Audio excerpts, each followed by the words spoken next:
We have a little bit of everything into this video. We have an NHL trade to discuss, an NHL buyout, as well as an NHL signing. We'll jump into all the latest news coming up next.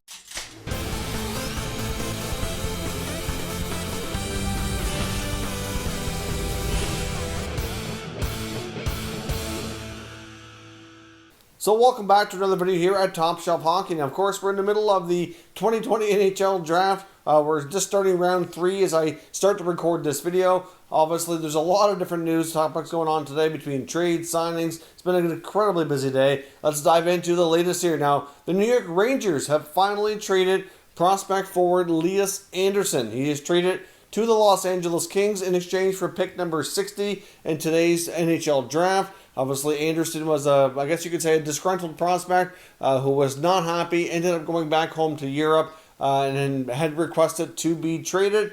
We had seen different updates ever since saying maybe he'd come back, maybe he wouldn't. But the latest general consensus was that he was done with the Rangers and he was going to basically play in Europe until they traded him or his rights off to another franchise. So the Los Angeles Kings are an interesting place for him to land because his dad actually works for the Los Angeles Kings. So obviously there's a connection there. And the Kings have an incredibly deep prospect pool. There's going to have all kinds of competition for him to play with and up against for roster spots here in the future. But Lias Andersson was a player who I think might have been drafted a little bit too high. He was a player that I think has NHL potential, but he's not going to be a top 6 guy. I think he'd be more of a third line kind of player who can be defensively responsible, kind of play that type of role. But I don't see him as being a big flashy offensive kind of player. So we'll see how he does in Los Angeles, but this is something he wanted. The Rangers get a decent pick in return, and then both sides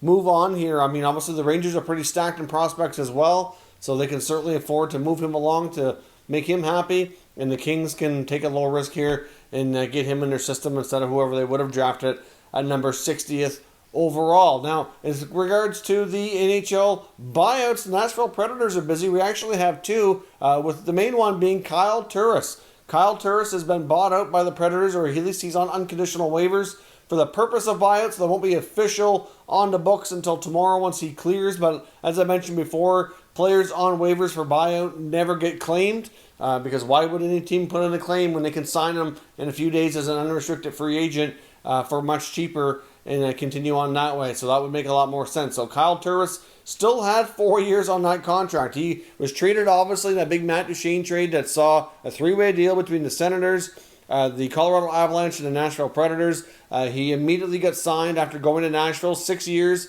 at $6 million per year. There was reports before he was traded out of Ottawa that they were not really close on the contract because he was looking for an extension. And obviously things didn't really pan out there. They were not wanting to pay him $6 million per year, which is what I believe and what I had heard before is that what he was looking for, and that he might have even been looking for slightly more than that.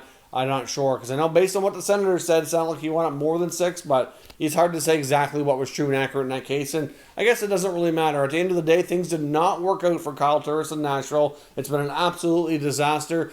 He played his best hockey as a Senator.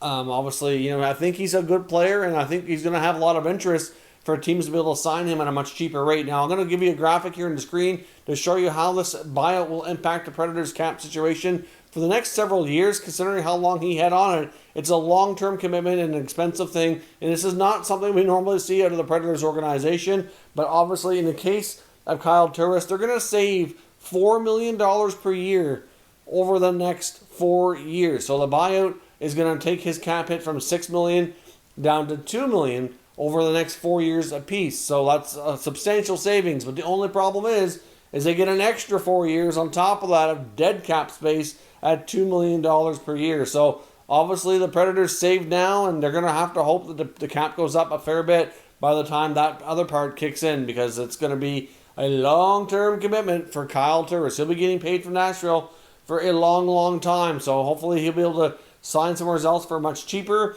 kind of get his career back on track. There was already rumors, and I have no way to say how much there is to it. Part of me kind of wanted to dismiss it, but you just never know. There's already rumblings about him maybe even heading back to Ottawa.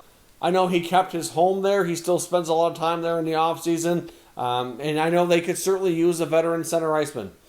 Would they be willing to sign him for a much cheaper price tag and have him go back? I mean, he just has no teammates there anymore. Everybody he played with in 2017 in the conference finals have left. Every single one of them, unless Borieski resigns, which is not likely at this point. So we'll see what happens. But Kyle Turris will now be the latest player added to the free agent list here, kicking off on Friday. And the Predators also bought out Steven Santini, who didn't have a lot of term or money left. That one is a little bit less expensive, but he's also on unconditional waivers for the purpose of buyout. So the Preds are clearing space today. We saw them trade Nick Bonino earlier in exchange for Luke Kunin, so there's some savings in space there. They buy out Turris and save a bunch of money, so they get a bunch of newfound cap space. And I can't help but wonder if David Poile and the Predators are trying to make a big splash here to go get Taylor Hall in free agency, or they're trying to trade for like another big-time player. But I'm going to guess they're trying to make room for a big-time offensive player. And the one that makes most sense to me is Taylor Hall. I mean, we know Taylor Hall was a big fan of head coach John Hines. They get along really well. I've heard him comment before that Hines was like one of the best coaches he ever had from their time in New Jersey.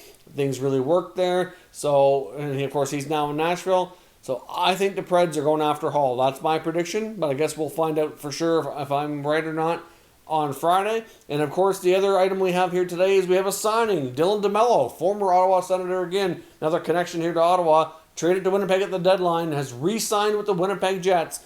4-year deal at $3 million per season. Now, it was looking like Demelo was heading to free agency down the open market on Friday. It was last we had heard is that they really hadn't made enough progress that it was likely going to be able to talk to other teams too, but obviously things worked out. They get him a good contract. He was only making $900K before, so this is a pretty substantial raise for him, but he was really impressive. I know Coach Paul Maurice was really in love with his play and wanted to keep him around. Obviously, he'll really help out the right side of the defense. So $3 million for somebody who can play, anywhere 17, 18, upwards of 20 minutes a night is pretty good. I mean, Demelo should be a pretty solid, likely second paired defenseman in Winnipeg for the next 4 years. That's a good signing. They still have some other work to do. They need some more help on the blue line.